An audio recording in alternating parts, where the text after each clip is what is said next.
बिस्मिल्लाहिर्रहमानिर्रहीम अस्सलाम वालेकुम। मैं हूं एडवोकेट मोहम्मद इशफाक और आप देख रहे हैं मेरा YouTube channel just to law. आज हमने जिस टॉपिक पे बात करनी है वो है कि अगर कोई बंदा आप पर या आपकी प्रॉपर्टी पर हमला करता है तो आप अपनी हिफाजत के लिए उसे कितना नुकसान पहुंचा सकते हैं। इस टॉपिक को आज की वीडियो में हमने डिस्कस करना है। वीडियो की डेप्थ में जाने से पहले अगर आप मेरे चैनल पे नए हैं तो मेरे चैनल को सब्सक्राइब जरूर कर लें ताकि आने वाली नई वीडियोस और उनका नोटिफिकेशन आपको मिलता रहे। Right of private defence under the PPC. आप अपनी हिफाजत के लिए अपना राइट इस्तेमाल कर सकते हैं ताज़ीरात पाकिस्तान पीपीसी के सेक्शन 96 से लेकर 106 तक। ये तमाम सेक्शंस इसमें बताया गया है कि अगर कोई बंदा आप पर या आपकी प्रॉपर्टी पर हमला करता है तो आप अपनी हिफाजत के लिए उस बंदे को नुकसान पहुंचा सकते हैं। फर्ज करें कि कोई बंदा दीवार पलांग कर आपके घर में दाखिल हो जाता है और आप पर गन तान लेता है तो आप अपनी हिफाजत के लिए उस बंदे पर हमला कर सकते हैं, उसकी टांग तोड़ सकते हैं, उसका सर फाड़ सकते हैं। कोई भी ऐसा अमल जिससे आपकी जान बच जाए आप वो अमल कर सकते हैं। इसके अलावा अगर किसी जगह पर कोई बंदा कब्जा कर रहा है और आपको डर है कि अगर वो बंदा वहां पर कब्जा कर लेता है तो आपकी वो प्रॉपर्टी जो है वो जब्त हो जाएगी, उसको नुकसान पहुंचेगा, इस बात का आपको अंदेशा है तो आप जाकर उस बंदे पर जो है उसको नुकसान पहुंचा सकते हैं। ये ताज़ीरात पाकिस्तान के सेक्शन 96 से लेकर 106 तक ये है। इसमें वो तमाम चीजें बता दी गई हैं जिनके तहत आप अपना राइट जो है, राइट ऑफ प्राइवेट डिफेंस, वो इस्तेमाल कर सकते हैं। सेक्शन 96 हमें बताता है nothing is an offence which is done in the exercise of the right of private defense। अगर कोई बंदा अपने हिफाजत के लिए, अपनी प्रॉपर्टी की हिफाजत के लिए किसी दूसरे बंदे को नुकसान पहुंचाता है तो वो उसका जुर्म नहीं समझा जाएगा। किसी जगह पर आप खड़े हुए हैं तो आप पर कोई हमला कर देता है, आपकी प्रॉपर्टी पर कोई हमला कर देता है, आपकी पॉकेट में से कुछ चीज निकालने की कोशिश करता है, आपसे छीनने की कोशिश करता है, तो इस दौरान आपकी जान को भी खतरा है कि वो आप पर गोली चला सकता है, आप पर फायर कर सकता है, आपको कोई भी नुकसान पहुंचने का डर है। तो इस सूरत में आप उस बंदे के ऊपर हमला करके अपने आप की हिफाजत कर सकते हैं। जबकि आपको पता है कि अभी अगर मैं पुलिस में फोन करूंगा तो वो अभी तक नहीं पहुंचेगी या ये बंदा मुझे इतना नुकसान पहुंचा सकता है जिससे मेरी जान जा सकती है। तो ऐसे बंदे पर आप हमला करके उसकी कोई टांग भी तोड़ सकते हैं, उसकी बाजू तोड़ सकते हैं, कोई भी ऐसा अमल कर सकते हैं जिससे आपकी जान बच जाए। ये तो हो गया सेक्शन 96 ताज़ीरात पाकिस्तान जिसके तहत आपने अपना जो right of private defence use किया।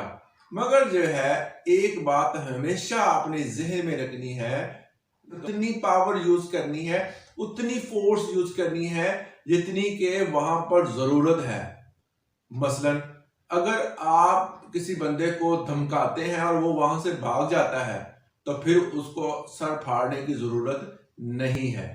अगर आप किसी के ऊपर ऊंचा बोलते हैं, उसको आवाज लगाते हैं और वो चोर भाग जाता है तो उसको फिर गोली मारने की जरूरत नहीं है।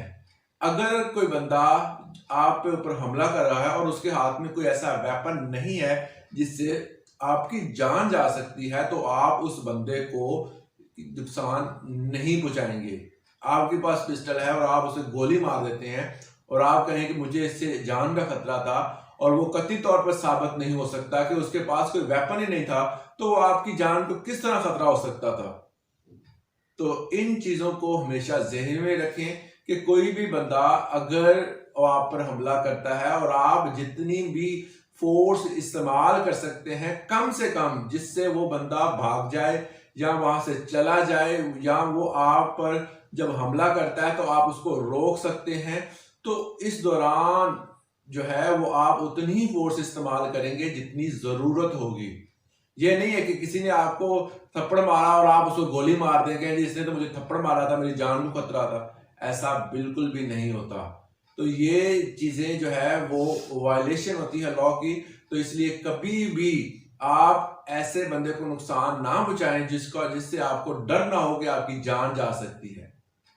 राइट ऑफ प्राइवेट डिफेंस जो है वो आपकी प्रॉपर्टी पर हमला हो रहा हो। अब ये प्रॉपर्टी पे हमला कैसे हो सकता है? आप कहें जी मेरी प्रॉपर्टी पर ये बंदा खड़ा हुआ था तो मैंने इसे गोली मार दी, ये मेरी प्रॉपर्टी पर जो हमला हो रहा था। ये हमला नहीं है। कि हमले की भी देखिए ना, कंडीशन है, एक खास कंडीशन है। अगर कोई बंदा आपके घर में दाखिल हो गया है और आपको वो धमकियां दे रहा है और उसके हाथ में वेपन है और वो कह रहा है कि यहां से निकल जाओ, मैंने इस पे जो है वो बैठना है या इस पे कब्जा करना है, तो फिर आप ये राइट इस्तेमाल कर सकते हैं। आप ये नहीं उसका इस्तेमाल कर सकते कि आपने क्या किया कि जी जनाब वो बंदा जो है वो हमारे दरवाजे के पास खड़ा था और उसकी नीयत थी कि वो ये तमाम काम करेगा, हमें बाहर निकालेगा और वहां पर कब्जा करेगा। तो ये चीजें जो हैं वो आपको राइट ऑफ प्राइवेट डिफेंस का जो है वो आपको अख्तियार नहीं देती। या अगर आपने आपके जिस्म पर कोई हमला हो रहा है, मतलब कि वो एक हथियार लेकर आया, कोई वेपन लेके आया, उसके हाथ में कोई कुल्हाड़ा है, तो फिर वो आप पर हमला करे और आपको अपने डिफेंस में वो काम करना चाहिए जो कि जिसकी की जरूरत है। आप वो काम नहीं करेंगे कि अगर वो बंदा जुबानी कलामी आपसे बात कर रहा है और आप वहां से घर में जाकर वेपन निकाल कर उसको गोली मार देते हैं, जनाब मुझे तो इससे खतरा था। उस सूरत में आपको खतरा जब सामने आए, जब उसको आपको पता हो कि इसके हाथ में कोई वेपन है या ये वायलेशन की नीयत से आया है, इसके साथ इतने बंदे हैं, मेरी जान को खतरा है, तो फिर आप राइट ऑफ प्राइवेट डिफेंस इस्तेमाल कर सकते हैं। विदाउट इसके आप नहीं इस्तेमाल कर सकते। अगर कोई नासमझ है, पागल है, कोई साइको आदमी है, वो हथियार उठा के आपके घर में आ जाता है या रास्ते में आपको रोक लेता है, तो ऐसे शख्स को, क्योंकि वो तो नासमझ है, साइको है, पागल है, तो ऐसे शख्स को भी आप राइट ऑफ प्राइवेट डिफेंस इस्तेमाल करके रोक सकते हैं। ये नहीं है कि वो पागल आपको गोली मार दे और आप कहेंगे वो तो नासमझ था, उसको तो सजा होनी नहीं है, मगर आपकी तो जान चली जाएगी। इसीलिए ऐसा बंदा जो साइको है, जो पागल है, नासमझ है, जिसको पता नहीं है, जिसको तमीज नहीं है, उसको पता नहीं है कि इस गोली के वार से, इस वेपन के वार से उस बंदे की जान जा सकती है, तो उस बंदे की भी आप जो है अपनी हिफाजत के लिए उसकी टकाई कर सकते हैं, उसको लगा सकते हैं 2-3, और या उससे वो वेपन छीन सकते हैं। हो सके तो उतनी फोर्स इस्तेमाल करें जितनी वहां जरूरत है। वहां पे भी आपने ऐसा नहीं करना कि वो बंदा वेपन लेके खड़ा हुआ था, उसमें वेपन में आपको डर ही था कि उसमें चला देनी है, मगर उसने अभी चलाई नहीं है और आप चला के उसको मार देते हैं। तो थोड़ा आपको वायलेशन खुद भी नहीं करना। ये नहीं कि आप वायलेशन करते रहें और वो अगला कहे जी मैंने तो अपने डिफेंस में किया था, राइट ऑफ प्राइवेट डिफेंस इस्तेमाल किया था। तो ऐसी चीजों से आपने भी इज्तनाब करना है। और वो कौन सी सूरतें होती हैं जिसमें आप जो राइट ऑफ प्राइवेट डिफेंस इस्तेमाल नहीं कर सकते, वो मैं आपको क्लियर कर देता हूं कि कहां पर आपने राइट ऑफ प्राइवेट डिफेंस इस्तेमाल करना है, कहां पे इस्तेमाल नहीं करना। अगर कोई सरकारी अफसर है, वो आपको अच्छी नीयत, उसकी नीयत अच्छी है, मगर आपको उसकी अच्छी नीयत, उसके काम की वजह से नुकसान पहुंच रहा है, आपने ऑब्जर्व किया कि इस बंदे के इस एक्ट से मुझे नुकसान हो रहा है, आपने ये नहीं करना कि जाके उसका सर फाड़ देना है, जी इसकी वजह से मुझे तो नुकसान हो रहा है, मेरी जान को खतरा था, या इसकी वजह से मेरी फलां प्रॉपर्टी जाया हो रही थी। अगर उस ऑफिसर की नीयत अच्छी है, वो अपने काम को कर रहा है, तो आप उस बंदे को नुकसान नहीं पहुंचा सकते। वो अपने काम अपनी अच्छी नीयत से काम कर रहा है जिससे आपको नुकसान पहुंच रहा है, अल्टीमेटली आपको नुकसान पहुंच रहा है, मगर उसको तो नहीं पता, वो अपना काम कर रहा है, आपको नुकसान पहुंच रहा है और आप जाकर उसका सर फाड़ देते हैं, उसकी टांग तोड़ देते हैं, उसको गोली मार देते हैं। तो ऐसा हरगिज आप नहीं, ये वायलेशन होगी लॉ की। तो इसके हवाले से ये है, ये क्लियरली है कि आप उस बंदे को नुकसान नहीं पहुंचा सकते। अगर आप पहुंचाते हैं तो इसका लॉ एंड ऑर्डर में जो सजा होगी वो आपको मिलेगी। दूसरा यह है कि अगर कोई बंदा जुर्म करने वाला है, आपको रात को खबर हो जाती है कि इसने सुबह ये वायलेशन करनी है या सुबह ये फसाद करना है, सुबह किसी बंदे को नुकसान पहुंचाएगा, तो आपके पास टाइम है, आपके पास टाइम पीरियड है कि आप लॉ एंड ऑर्डर की एजेंसियों को, पुलिस को, थाने में इतला कर सकते हैं, 15 नंबर पे कॉल कर सकते हैं। तो आपके पास जबकि टाइम है और आप ये नहीं वेट करेंगे कि ये बंदा वायलेशन करेगा और मैं इसको नुकसान पहुंचाऊंगा, जबकि आपको पता है कि ये बंदा वायलेशन करेगा, तो इस हवाले से इससे पहले कि वो वायलेशन करे आप मुतलका लॉ एंड ऑर्डर के अदारों को इत्तला करें ताकि वो इस तमाम चीजों की रोकथाम कर सकें।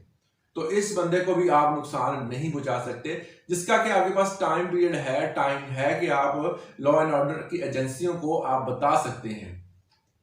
तीसरे नंबर पे है कि अगर कोई बंदा हमें धमकाएगा, मारने की कहेगा, सिर्फ वो धमकियां ही लगा रहा है और आप इसी डर से उस बंदे को नुकसान पहुंचा देते हैं, इसने तो ये करना था। जब था की बात आ जाती है कि इसने ऐसा करेगा, इसने ऐसा कहा था कि ये कर देगा, उसने अभी वो एक्ट किया ना हो और आप उसको उसकी सजा दे दें, ये भी वायलेशन ऑफ लॉ होगी। Right of private defence under PPC ये बिल्कुल भी नहीं होगा कि एक बंदे ने वो एक्ट किया ही नहीं जिसकी आप उसको सजा दे रहे हैं। तो इसलिए जब भी आप राइट ऑफ प्राइवेट डिफेंस इस्तेमाल करें तो इसका मतलब ये नहीं है कि आप, कोई बंदा सोच रहा है और आप उसकी सोच को मद्देनजर रखते हुए उस बंदे को सजा दे दें। सोच पे आपका कोई पहरा नहीं है। आप ये नहीं कह सकते कि फलां बंदा, आप इतने कोई काबिल तो है नहीं कि किसी बंदे की दिल की बातें पढ़ रहे हैं। तो इसलिए जब भी कोई बंदा कोई एक्ट करेगा तो फिर आपने देखें, हर एक्शन का रिएक्शन होता है। अगर उसने एक्शन किया ही नहीं तो आप रिएक्शन किस तरह दे सकते हैं? आप किस तरह वो कह सकते हैं कि फलां बंदे ने मुझ पर हमला किया है, फलां बंदे ने मेरे खिलाफ बात की है? बातों की हद तक है, मगर अगर आप बातों से ज्यादा कोई अमल ऐसा होता है जिससे आपकी जान को खतरा है तो फिर राइट ऑफ प्राइवेट डिफेंस आप यूज कर सकते हैं।